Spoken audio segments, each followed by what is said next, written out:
a spark when I'm blind in a dark room. When it comes to controllers for the Nintendo Switch, one of the companies that has really made a name for itself is 8BitDo. In particular, they make what is probably the closest thing to a Pro controller for the system right now with the SN30 Pro Plus.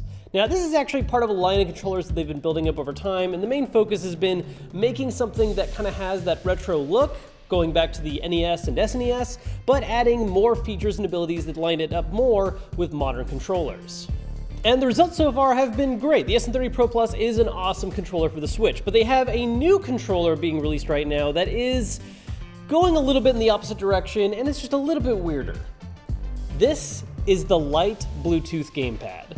Now, whereas the SN30 Pro Plus was aimed at being a nicer, kind of pro-level style controller for the Switch, the Bluetooth gamepad has gone in the opposite direction and is instead focused on being a more affordable and, honestly, I think one of its biggest strengths, a more portable option for a controller to have with your Switch. Now, what's really interesting about this is that while it's marked at only $25, putting it on par with a lot of other wired controller options for the Switch, this is selling at just $25.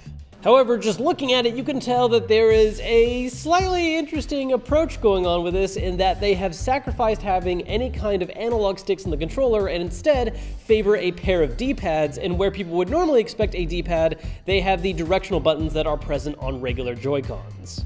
It's certainly an interesting look, and to be fair, one of the things that 8BitDo is usually applauded the most for are their D-pads. If you watch any reviews of their past controllers, especially the SN30 Pro, people always claim that these have some of the best D-pads available on the market, especially for modern systems. And so, you know, it kind of makes a certain sense to make a controller that just doubles down on that option. Now, before we get to how this whole double D-pad thing works out, let's just look over what else is on the controller. We do still have ABXYs over here, a home button that has their own logo instead, a screen capture button, sync button up top, and ZLZR, instead of being on the back of the controller, are just little inner buttons right here, with the outer buttons being the regular L and R. You'll also notice that on the front of the controller right here is a switch with S and X on it. The S stands for switch. It's the mode you want to put it in when you want to play on your Switch, whereas the X is for X input mode. That's for when you want to use the controller on PC. Now, other 8BitDo controllers have often advertised that they're available for use on Android and Mac as well. That is not the case for this one. It is being advertised specifically for Switch, Switch Lite, and PC. One interesting thing about the overall design of this controller is that it is clearly being marketed for the Switch Lite specifically. I mean, if the name alone wasn't obvious enough, there's the fact that it's in the same turquoise color as the Switch Lite turquoise version. There is also a yellow version. They have not made a gray one to line up with that Switch design. They went for the two colored options instead. Why that's interesting to me is that I understand the idea of making a super portable controller for a super portable system, but as I said back in my Switch Lite review, the Switch Lite is very awkward to use in tabletop mode. In fact, Nintendo even advertises that it doesn't have a tabletop mode, which isn't entirely accurate. You can use it that way, it's just very weird since it doesn't have a kickstand and it is a considerably smaller screen than the regular Switch. As a result, while this is certainly something you could use if you're looking for a controller on the Switch Lite, in general, I feel like this is going to be something a lot more interesting to people with regular Switches that want to use controllers more often, whereas Switch Lite lends itself to just being used directly in handheld mode.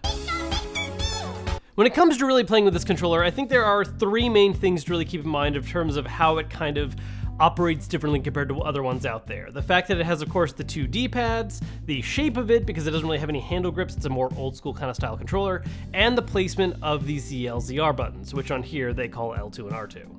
Let's start with the shape of the controller. So obviously this is not any kind of traditional handlebar design. It's one where you're just kind of holding onto the sides, very much like an old school NES or SNES controller.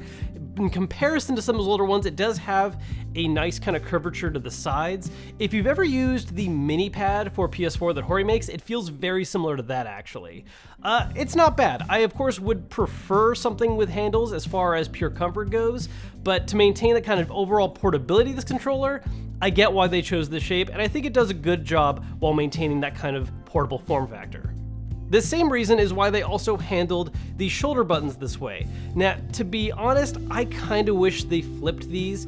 I feel like a lot of games end up using the back triggers more often in important ways, and I would really like to have the larger buttons play that role. And if a game offers the ability to remap, that's how I'm gonna handle it. This still works fine, it's just not optimal to what I think I would personally prefer. Now, of course, the biggest thing though is the fact that it is the two D-pads. Now, I'm gonna be honest, I actually did not hate this as much as I thought I was going to. When I first saw the double D-pad setup, I was like, wow, that is insane looking, I need to try it, and I didn't expect it to actually work out as well as it has. That being said, depending on the kind of games you want to play with this controller, they can get in the way a little bit. If you're just doing like a traditional side-scrolling platforming game or even just like an RPG, they're totally fine. And in fact, I would even say for an action game where you're just doing camera controls with the right D-pad, it still works out pretty well. I mean, as an example, we have Zelda on in the back and just moving the camera around feels fine.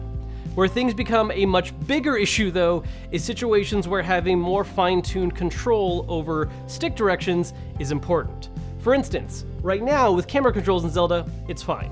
But if we're going into a first-person view, it is so annoying to try and actually fine-tune, highlight something, because with a D-pad, you're only ever getting the most extreme movement version of a stick. There is no way to do smaller, lighter movements, so that can get very annoying in any kind of first-person view style game.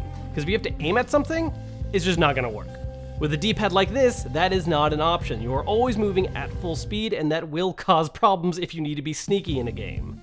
Another really interesting thing about this is how it solves the issue of having a click-in option. You do have right and left stick click-ins, it's just handled by mashing the whole D-pad down, which sounds really weird, and it was a little awkward to get used to at first because I kept trying to just hit the center of the D-pad and have that work. It doesn't. You really need to focus on just kind of slamming the whole thing down, and that'll do the click-in. So again, this actually works out a lot better than I would have expected. I think that there's a lot of games where this can still be perfectly fine, but if there's anything where you need more fine-tuned control, especially if it's a first-person view style game, this is just not going to be the controller for you. It's also worth noting that this isn't meant to be a cheaper option offered by 8BitDo, which does mean it is a more stripped-down controller. It's still wireless, which is awesome, but it does not have any gyro controls, it does not have rumble, it doesn't have amiibo scanning, no special additional features. It's just going to be the ability to hit these buttons and have it work like a regular controller.